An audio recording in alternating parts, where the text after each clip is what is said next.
sir. Hari Om. Hari Om, Hari Om. Okay. So, children, I'm very glad all of you, even though it is a year end, you're all here. This is the last class of 2023. Next class will be in 2024, right? Om Sadashivasamarambham Shankaracharya Madhyamam Asmadacharya Paryantam Vande Guru Paramparam. गुरुर्ब्रह्मा गुरुर्विष्णु गुरुर्देवो महेश्वरः गुरुः साक्षात् परब्रह्म तस्मै श्री गुरुवे नमः. Today, as we have seen, Gita Jayanti has been last week, 23rd, and we have two speakers on Gita Jayanti. One is Aloki and one is Pragna. Pragna, you are ready because Aloki I don't see. Yes, sir. Okay, then I go to you first.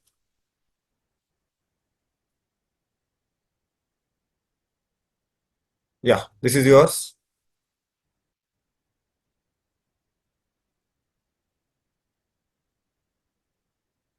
Go ahead. You are muted. Yes. Namaste, everyone. Today I'll be talking about the auspicious Gita Jayanti that was recently celebrated on the 22nd of December, which was last week. And I hope you all like it. So, next slide. So I'll just briefly talk about the Gita's birth and what it is about before going to Gita Jayanti.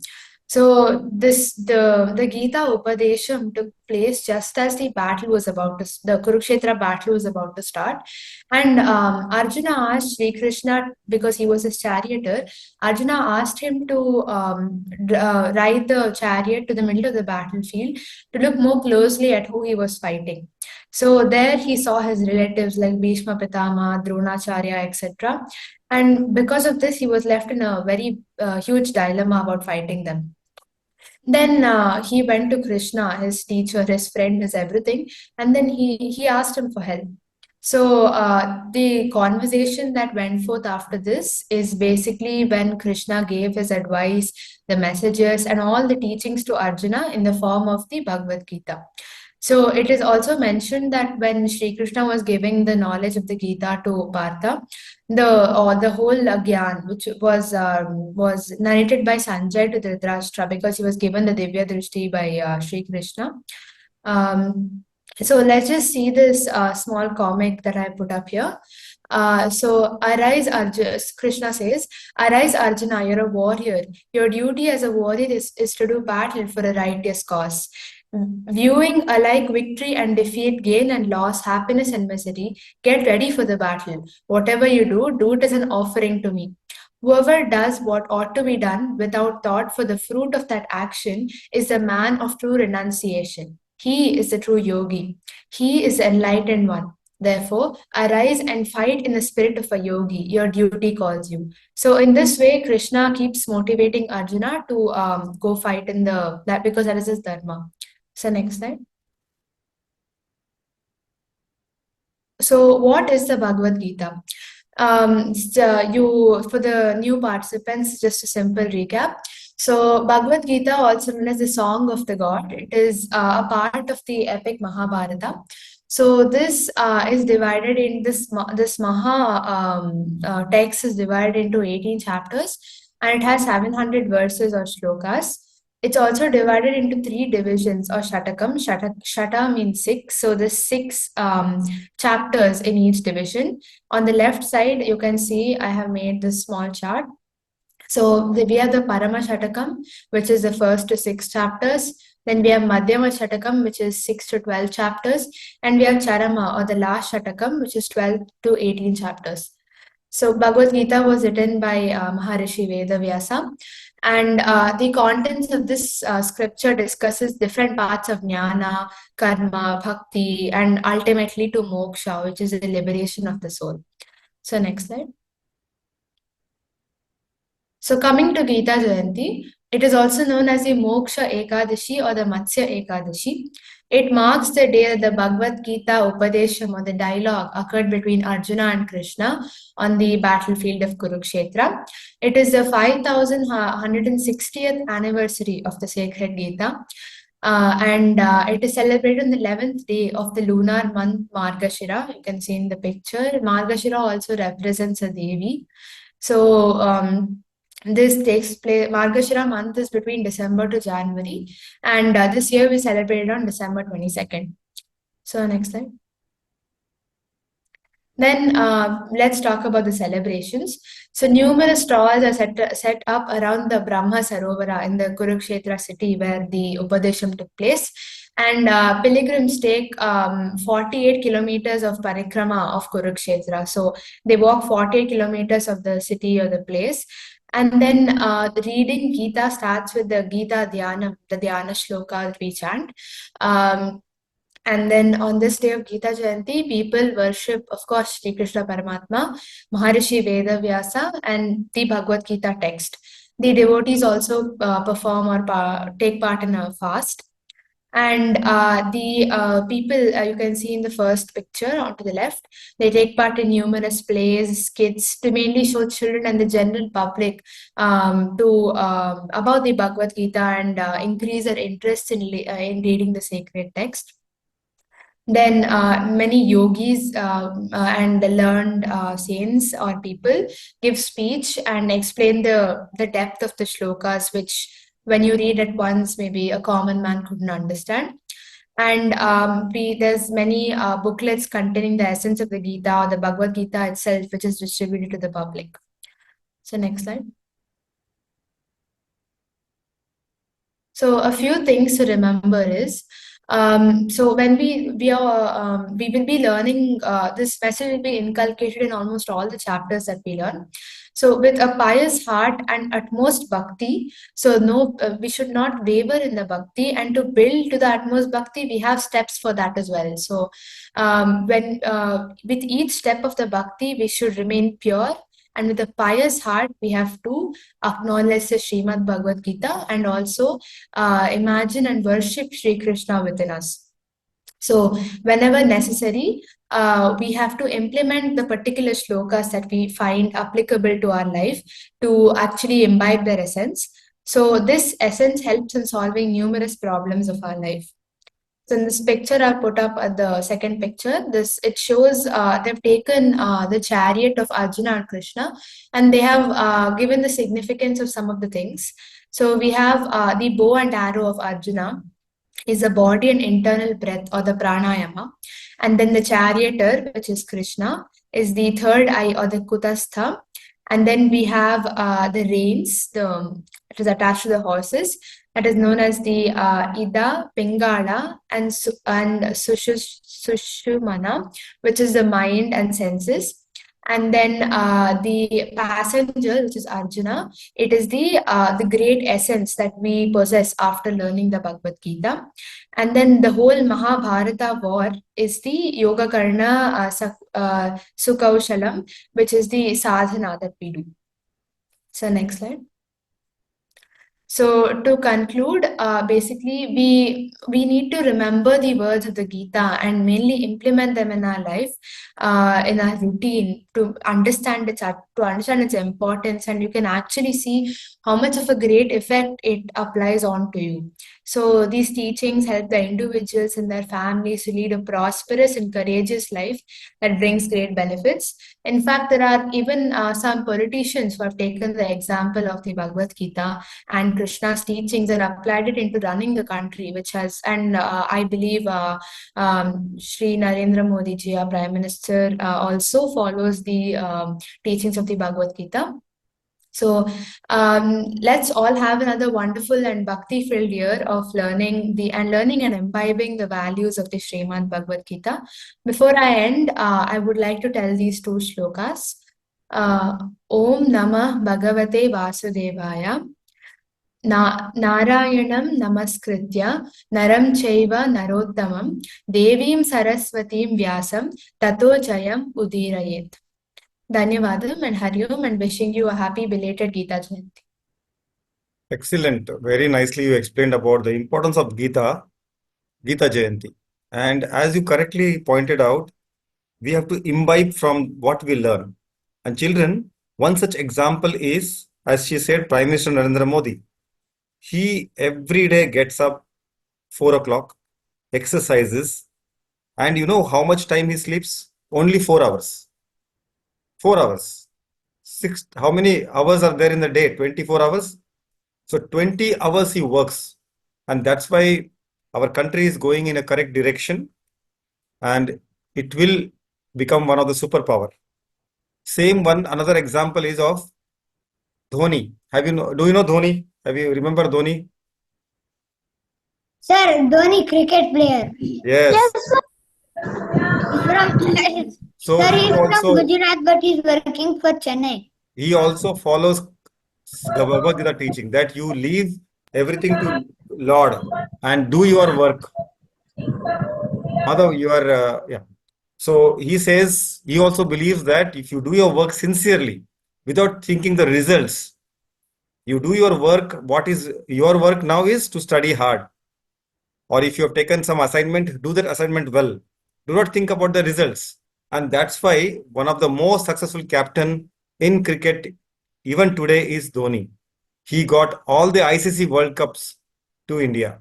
Not just one, all the three of them, T20, the other Asia Cup and also the World Cup.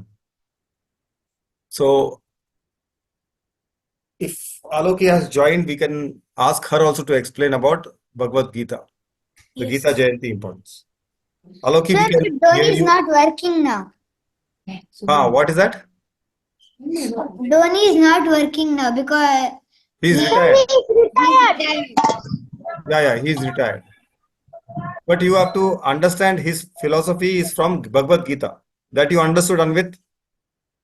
Yes, sir, too much. Okay. So what is that philosophy of Dhoni? You should work hard on your own and win. Yes. And do not, when you are working for something, you enjoy the work, you enjoy the process, not the results. Okay? Don't say that it's so boring.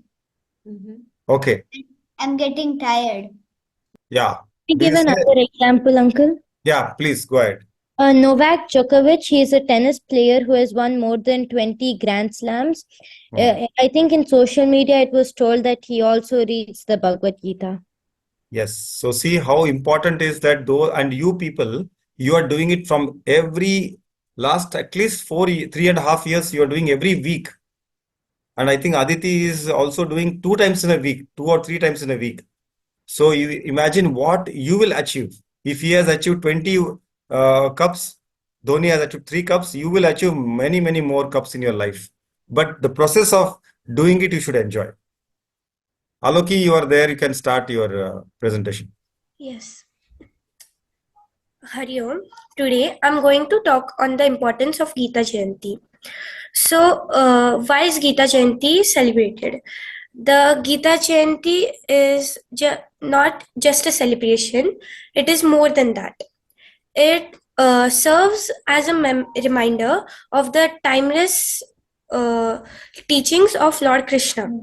His words offer the guidance on dealing with the life challenges, finding our inner peace, and fulfilling one's dharmas. The festival is also known as Gita Mahotsav or Moksha Ekadashi or Matsya Dwadashi. What is the importance of Gita Jayanti? Gita Jayanti is day when Lord Krishna imparted the essence of Vedic knowledge to Arjuna on the battlefield of Kurukshetra during the Mahabharata. The Bhagavad Gita is a sacred Hindu scripture that is said to represent the battle that goes on in our minds. It is about the understanding about how to overcome difficulties and self-doubt and unlimitedly live a life of truth and purpose. Gita Jayanti is a significant day for Hindus worldwide, making the beginning of Srimad Bhagavad Gita. Gita Jayanti is considered to be a great religious and spiritual significance in Hindu religion. It symbolizes the birth of Srimad, one of the sacred holy books of Hindus, which contains Gita Gyan. The teachings of Gita are considered to beneficial for human welfare. Through the teachings of Gita, Lord Shri Krishna has explained that the humans difference between good and bad, right and wrong. Um, Thank you. Dhanyavad. Thank you. Very nicely you explained the significance. And we already saw in the 17th chapter about, do we have any other means to reach God? Do we have any other way? There is no other way. You have, if you have Shraddha or faith and complete surrender, then only you can reach to God. Otherwise, in 17th chapter, Bhagwan explains there are three ways or three personalities.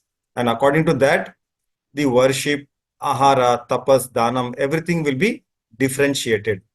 We have seen the first part, that is ahaara now, and worship, and we will be seeing the next three parts from today's class.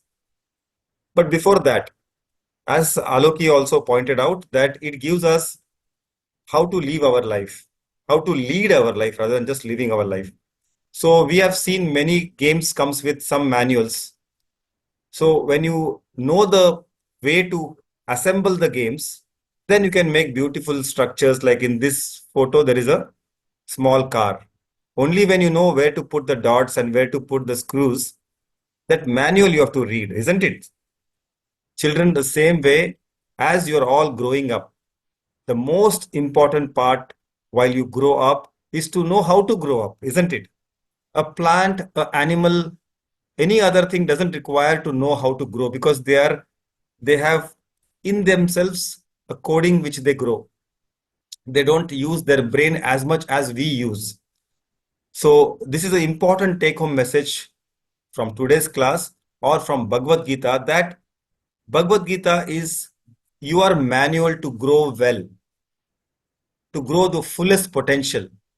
And it was given by none other than Lord Krishna himself to Arjuna. And this manual book we are reading and we are understanding the importance. In the first verse, we have seen Parthaya Pratibodhitam Bhagavata Narayana Swayam. Means Partha means Arjuna, Pratibodhitam Bhagavata. Who is telling him? It is Narayana. Means Swayam Krishna is explaining this knowledge to Arjuna. Vyasene Gratitam Purana Muninam Madde Mahabharatam. And who has written this? Veda Vyasa, the old Muni, old sage, where in the middle of Mahabharatam, Advaitamrutavarshini Bhagavatim Ashtadashadhyayinim. So what does it say? It is first of all 18 chapters, Pragna also mentioned, and it is Advaita Amrutavarshini, means Amrut means nectar, and it is Advaita, means the philosophy of non-duality. God and us are one and the same. That philosophy through Bhagavad Gita in the 18 chapters written by Vyasa, explained to Arjuna by Sri Krishna himself. And this all is like, all chapters, 18 chapters are like mother. Ambatvam Anusandadhami. So Bhagavad Gita, like a mother, she is helping you, as your mother will help you to learn, understand. When you are very small, how to walk, she will show everything. She will tell in stories. In the same way, due to different stories in Bhagavad Gita, Mahabharata, it is explaining you how to lead your life. That is explained, that is what we have to take today. So there are four characters, and we will see by today's class, we start with Raghav. Raghav, you are ready? You're okay to start?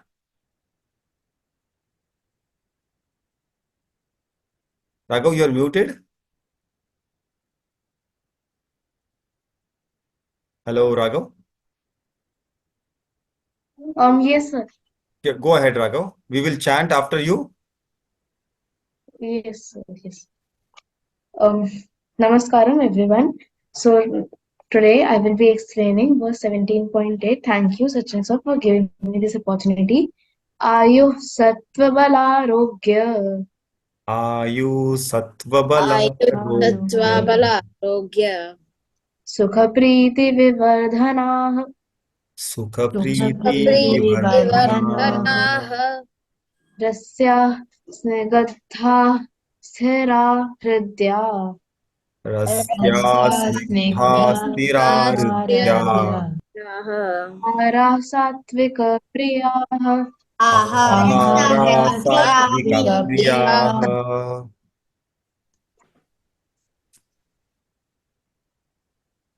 So yes.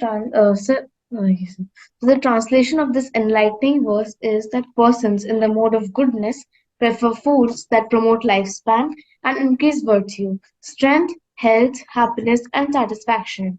Such foods are juicy, succulent, nourishing, and naturally tasteful. So next slide, please. The meaning of this verse is, in this verse, Sri Krishna is telling about the eating habits of Sattvic or the people of mode of goodness. The ahaar which they pursue helps in age longevity, increase of virtue, mental and physical health, happiness and satisfaction. Longevity refers to the food being healthy and promoting bigger lifespan and age. Increase of virtue refers to the increase of purifying factors of one's life. Strength and health refers to the food being healthy as well as digestible. Happiness and satisfaction refers to the feeling after our meal that no, we are full and there is no craving for any more snacks or something which is liked by our mind. So next slide. These foods are nourishing, which means they provide strength to the body and are lively, like pulses, paneer, etc., or vegetarian protein sources. These are naturally tasteful and succulent, which means they have a lot of water content, as well as have their own taste, like fruits, leafy vegetables, and other vegetables. So next slide, please. For example, there are three types of foods in front of us presented in a tabular form. So first is a vegetarian thali containing paneer, sambar, a toran, and a grain bread. It has all the criteria mentioned above, which makes a food item sattvic. Like it is healthy, which results in longevity. It is pure, made with love, as it is vegetarian and is non-violent. It is juicy, like thuran and sambar. It is nourishing and strength-giving, like paneer. Sambar contains tur dal and the grain bread. All the ingredients are naturally tasteful, unlike the meat, which stings and has a very bad smell, but becomes tasteful as of the rajasic spices added to it. Second type of meal we have is the McDonald's meal, containing a burger, some fries, coke, and matzah. It is not healthy, which reduces the age gradually. It's unpure or rajasic in nature due to the extreme spiciness and salt as well as the presence of onion and garlic. It is not nourishing as the maida buns are devoid of nutrients and are not juicy as well. Strength is not provided from this meal. Third is a tamasic meal of chicken biryani with a very spicy sauce. First and foremost, the meal is prepared from a violent method, a lot of torture on animals. By reducing a being's life, how can we get blessed from longevity? It is impure and inedible. The chicken doesn't has its own taste, but it only has a bad smell and a very bad taste. It is not healthy, nourishing, and strength giving, as it is an invitation to a number of diseases like cancer, depression, etc. Thank you, Sachin sir, for giving me this opportunity. Namaskaram, Hari Om. Hari Om, Hari Om. So you have explained in your way the one, two, three different types of Rajasic food. And we also see Tamasic food by Aditi. Before that, we have seen Satvik Ahara, the fresh food, the wholesome food, which is not processed, not stored. The juicy, succulent food is Satvik food, which keeps your life more and more healthy and you live long. Some important points from this verse. The source is important. When it is cooked by your mother, it is with love and care and lot of prayers. Not like this person who is cooking on the street. He's not bothered it is good or nourishing. He's only worried whether he's going to get his money back in profits. So this type of food is not good. The source should be pure from home, homemade food from your mother, if preferably, is good. Other source is not to be having stored food, fresh food, vegetables, fruits. The canned food which is stored for a longer time is not a good source of food. Now, very important, children in your age, you want to eat and eat and eat, but there should be a way and timings to eat food. So when you're hungry, definitely you can eat. But if you're not hungry and you are just binge eating, you're watching some TV which is making you occupied there, and then you're eating, that will only lead to obesity and further more problems. So no more eating without unnecessary hunger. You have to have hunger, then you eat food. The way to eat is also important. It's not mentioned in the sloka, but in our culture, we keep the food little higher up. We sit in one place, but we keep the food little higher up. We pray and then eat. The other person who is eating by watching TV and then not at all having any interest in what he's eating is not the way to eat. There are two shlokas. Aditi, have you covered this shloka in your verse? Mine is actually tamasic. Okay. So I will just mention this verse. These are from, I think, fourth chapter. Brahmarpanam Brahmahavi Brahmagno Brahmanahutam Brahmeva Tena Gantavyam Brahma Karma Samadhinam. You either chant this verse, which makes you understand that the food which is served on your plate, and right from the way who has made the food, the ingredients, the person who was making, the utensils in which it is made, is all Brahman, all part of this entire, what we say, God, the space. So we have reverence to the food and we eat. We don't have likes and dislikes. And in the 15th chapter, 14th verse, Aham Vaishvanaro Bhutva Praninam Deham Ashrita Pranapana Samayuktaha Pachamyannam Chaturvidham, means what you are putting in is going through one Deha Agni. There is something called as Vaishvanara Bhutva. He is residing in you and he can digest all this Chaturvida Annam. Means there are four basic types of food, one which we eat and chew, one which we just swallow, gulp it down, one which we lick, and one which is succulent and juicy. So four types of food goes into your body and it is digested by none other than Vaishvanaro Bhutva. It is in 15th chapter, 14th verse. So if you pray and read this, your even Rajasic food will become Tamasic. Now we move to 17.9th verse by Sharo.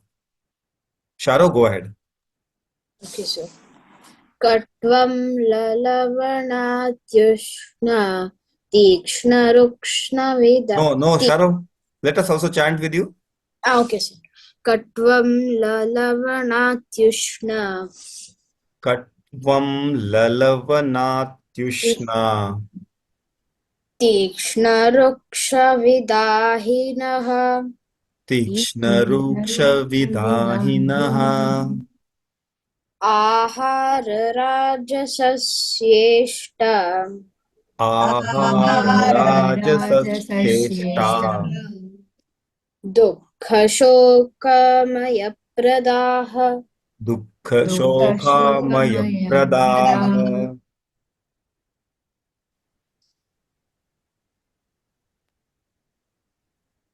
so What Sir, happened? it's already done. Oh, okay. Sorry. Did I miss? Okay. hello everyone, today I'll be explaining the verse 17.9. So this verse basically explains all Rajasic food. So Rajasic food can be all of these things. In the verse it says, the first line, Ati Kathu, very bitter food. Any food which is very bitter, not like not succulent, juicy, nothing, very bitter. Then ati amla, very sour, like just directly eating lemon or any other sour food. Then ati lavana, very salty, which is there in most of the fast food and chips, in French fries, Lay's chips and everything. It is ati lavana. Ati ushna, very hot food. Hot. This also includes like very cold. We don't usually have that problem, but if it's like very cold, like ice cream, very cold ice cream directly out of the freezer, that is also bad. It should be somewhere next to body temperature. Little hot or little cold is fine. Then ati tikshna, very spicy. So like chilies or chutneys, especially chutneys, because we eat them with other food also. Sometimes they can be very spicy and give you too much energy. Then ati ruksha, very dry food, means no oil, no ghee, no water, nothing, very dry food. Then ati vidahina, so it corrodes us from inside. It damages our stomach and everything, like mustard, etc. Some people directly pick mustard and eat, and excessive use of any mustard, anything else which corrodes your insides, can damage your health.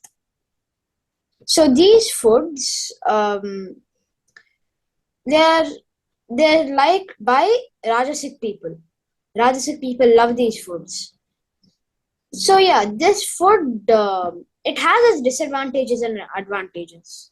The plus point is you're very active and it gives you a lot of energy to work. So if you have a job or anything, if you have PE, anything, so like where you walk around or do a lot of things, not sitting in one place, then you need this Rajasic food. But the minus point is, for spirituality, it's very bad. You cannot sit for 15 minutes and do puja also. You can't even do Vedanta Shravanam. You can't sit in this class and hear anything also. You'll have that much energy. So if you're a working person and you work a lot, then this might help you. But if you want to become sattvic, you have to quit these foods. Yes, sir. Thank you, sir. Yeah, Rajasic people, as I said, they love these foods. They very love these foods. You give them sattvic, they will say it's bland. Yeah, I'll be concluding my verse. Thank you, Sachin sir, for giving me this opportunity. Excellent, excellent. Both of you, and now I think Aditi also will conclude by the third type of food. So Raghav and Sharav both have explained in their verse that junk food or this burger, all this food is not right for our health. Is it right? Am I right what you said? Yes, sir. Okay. But then in reality, do you really don't eat junk food? Sometimes. Sometimes, yeah. So sometimes, okay, but every time, all the days, not at all okay. Okay, this is the take home from today. And the absolute no food is going to be talked by Aditi. Go ahead. Hari Om, Om Shri Gurubhyo Namaha. First, I will chant and I request everyone to chant after me. This is verse 17.10. Sorry, 17.10. Correct. Yeah. That. Yatayamam gatarasam Yatayamam gatarasam Bhuti paryushitam chayat Uti Paryushitam paryushitam Uchishtamapi chamedhyam Uchishtam-api chamedhyam Bhojanam tamasapriyam. Bhojanam tamasapriyam. The literal meaning goes like You this. love something. That food which is not cooked properly, which lacks nourishment, which is putrid, stale or leftover, and which is impure is liked by tamasic people. Next slide, please. Yatayama means undercooked or uncooked food. In our tradition, cooking is very important, and fire is a very predominant source used for cooking. And we also look at it as a deity.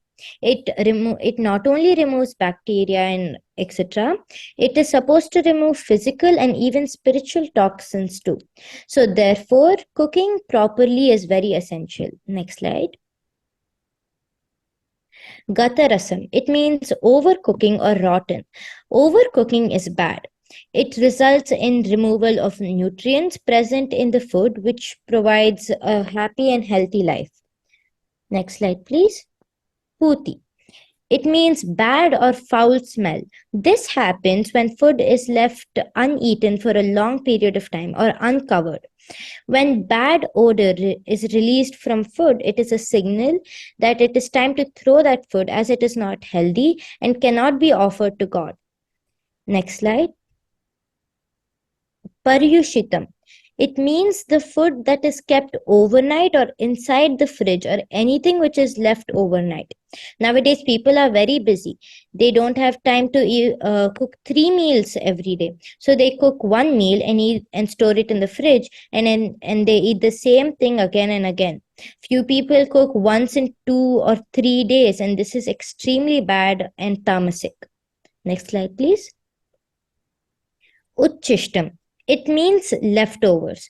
For example, someone's parent cooks a lot of food at 10:30 p.m. and all of them eat their dinner at 11, and they have eaten only quarter of the cooked food. And what do they do next? They keep it in the fridge and eat the same thing next morning. Many people might argue in this matter and say it is waste of food, this, that, but you cannot offer the same last night's food to God as it is tamasic. Next slide, please. Amedhyam. It simply means the food which cannot be offered to God. We can take an example of garlic. In many families, we see garlic as tamasic and don't offer it to God. In verse 9.26, Krishna says, if one offers meat with love and devotion, with a leaf, a flower, a fruit, and water, I will accept it. So this means the food should not be intoxicated.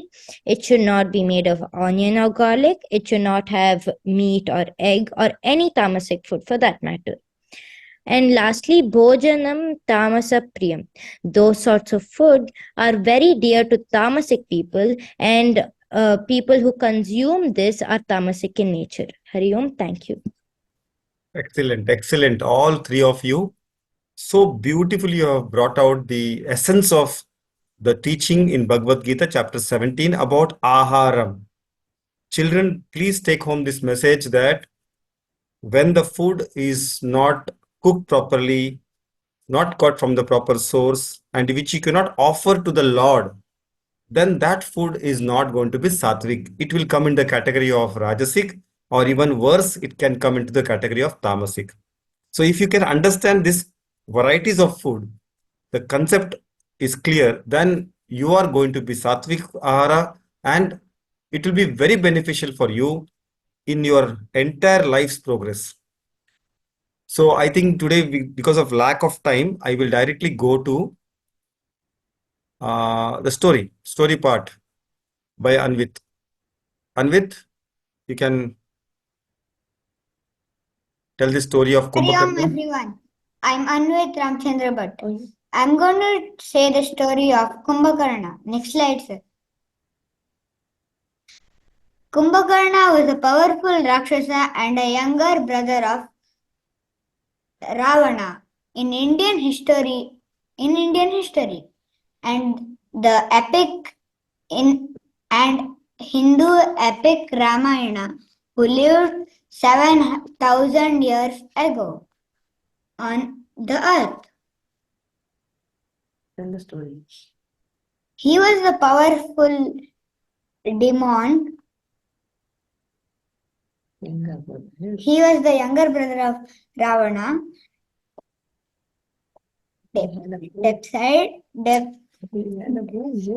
You tell your own He story. had the boon of from Brahma. He prayed to Lord Brahma and said he wanted Nirdavatam. Nidravatam. And Boon of sleep. He always slept.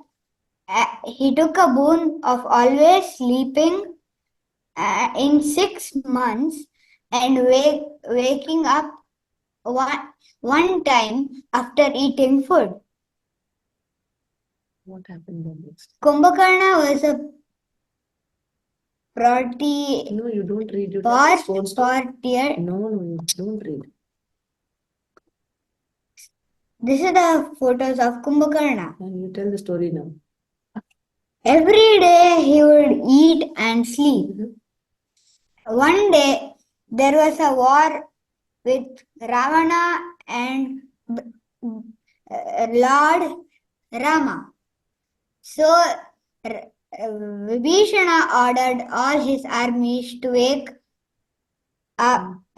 Kumbhakarna up because as it was Vibhishana's marriage. All the armies were excited to wake him up, and they brought water with the elephants. They was making sounds at him, and they were shooting arrows at him. Still he didn't wake up.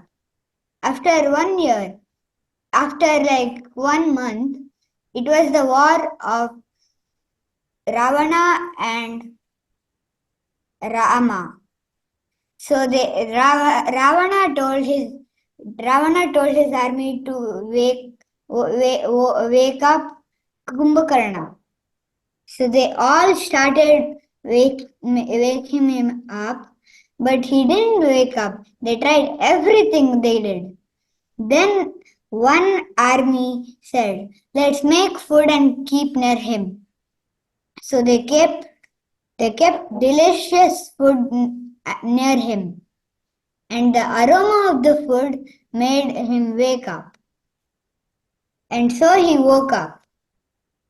After that, what happened? After that, he came to Ravana's palace and said, "Oh Ravana, why did you wake me up, my brother?" Kumbhakarna said, I have a war with Rama. So please can you help me?" So Ravana was in his palace and Kumbhakarna went to fight with Rama. So Vibhishana was at Rama's team. So Kumbhakarna said, "Oh Rama, I know you are the powerfulest lord, but I need to fight with you." So they both fought. Then Rama took his own arrow and shot Kumbhakarna's hand, and he took his right hand and he was killing Rama's armies. But didn't give up. And next, Rama took his another arrow and shot him at his another hand. He took his leg and he was killing the army. Then Rama shot his leg and he was killing with his other leg by hopping on them. Rama shot his another leg. Then he fell down on the ground and he took his mouth towards the rock and he was blowing and throwing the army by the rock. Rama shot his chest and he was saying, "Thank you, Lord, for killing me. I'm happy with your hands," Kumbhakarna said. Then he closed his eyes and he was dead. Thank you, Sachin sir, for giving the opportunity. This was the story of go ahead, here. Great, very nicely explained, and also the details of Yeah, how they these did are- it. So everyone, please do not eat and sleep. So that is what type of food? That is what type of food? Tamasic. Tamasic. Because It you will are not feeling lazy. It will not digest in your body. Yes, and so Kumbhakarna's story is relevant. Children, before we end the class, as usual, I want you to volunteer yourself for the next class. Okay, those who want to take stories or verse, please write to me or tell me right now so that I can give. Sir, next I need sloka. Okay, very good. Anvit is going to take shloka. Anyone else? Pragna has volunteered, and Aditi and Swastik already has a श्लोक. उत्सव आपका next time story लेंगे, ठीक है? Okay sir. Okay, मैं आपका story prepare करूंगा, PPT बनाऊंगा, आपको नेक्स्ट टाइम बोलना है. So, Can I make the PPT by my own? did you send the PPT to me? Okay sir, I will send the PPT on tomorrow only. Sir, I have prepared the story only. Okay, no problem. You prepare the story. Children, please volunteer. I don't want anyone to, because I don't know your schedules. Some people have exams, some don't have exams. So when you are volunteering, it is better. I don't want to force you for any verses. So with that, let us end the class. Om Purnamada Purnamidam Purnat Purnamudachyate Purnasya Purnamadaya Purnamevavashishyate. Om Shanti Shanti Shanti. Hari Om.